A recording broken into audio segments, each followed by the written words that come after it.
Be ready? Start. I am happy to be with you this morning to inaugurate your annual session and to attend your national conference. Stop. Speaking at such important business conferences is a matter of pleasure for me. Stop. But before accepting the invitation from the organizers this time, I wondered whether the pleasure of inaugurating your annual session comes with a price tag, because for the third consecutive year the CIIS annual session has been inaugurated by a different Prime Minister. Stop. Your President has said some good words about me in his welcome remarks. Stop. They are no doubt pleasing to my ears. Stop. But they also remind me of the enormous expectations people have from me and from my government. Stop. In the recently concluded general elections, the people have given a mandate to the BJP and its allies to govern. Stop. At the same time, it is a fractured mandate. Stop. The challenge before us is to do full justice to our job, even though we have a fractured mandate. Stop. Para. I assure you that in spite of some teething problems, the people's desire to see a stable, strong and action-oriented government in New Delhi will be fulfilled. Stop. We have accepted the challenge. Stop. The theme for this conference, bringing growth back, economy, education and employment, captures in a nutshell the main thrust of our national agenda for governance, which is the blueprint for our policies. Stop.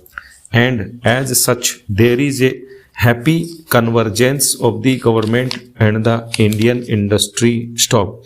Such a participating relationship will enable India to realize her full potential of economic growth and the well-being of our people. Stop. I have good reason to be emphatic on this point. Stop. Today, not only the global standing of a nation, but also its security, integrity and stability, indeed its very existence as a nation, is dependent on its economic strength. Stop. I therefore firmly believe that the time has come to insulate the nation's economy as much as possible from the turmoil in its democratic polity. Stop. It is high time all sections of our society, including those in business, industry and politics, sank their partisan obsessions and focused their attention on the all-important national imperative: growth, more growth and still more growth. Stop. With the union budget due for presentation, it is an opportune time to spell out our philosophy. Stop. Para.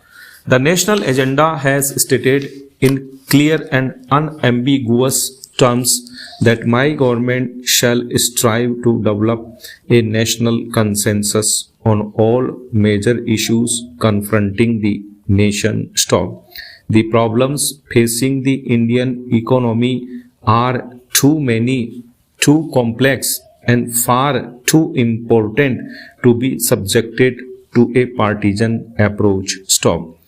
We simply cannot afford to play politics with the nation's economy anymore. Stop. This indeed will be the real test of patriotism on the economic front. Stop. This point demands candid and even self-critical elaboration. Stop. The first phase of economic liberalization was launched in 1991. Stop. Some of the reforms brought about positive changes. Stop. Unfortunately, the measures taken to free the economy were not matched by checks and balances. Stop. And we have paid a price for those lapses. Stop. Also, the liberalization process suffered from inadequate attention to the eradication of unemployment and to many critical issues in the social sector such as healthcare, education, and housing. Stop. Importantly, it failed to give a momentum to infrastructure development, which is now choking growth. Stop. In our view, the reasons lie in the failure of the government to effectively address the core concerns of the Indian industry. Stop. They lie in the failure of the Indian industry to appreciate the core concerns of the government. Stop. Para. They also lie in the failure of both the government and the industry to convince the common man that he too has a vital stake in the reforms process. Stop. That is why during the election campaign, I repeatedly stressed that India urgently needs to reform the reforms process. Stop. To explain what we mean by this, let me first enumerate what I think are the three main complaints of the industry against the government. The three main complaints of the government against the industry, and also the three main complaints of the common man against both the government and the industry. Stop.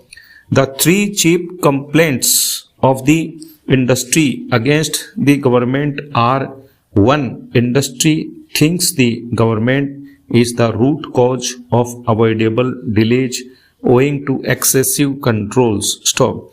Even after 7 years of reforms, a typical industrialist is forced to spend considerable time in management of the government than in management of his own business. Stop.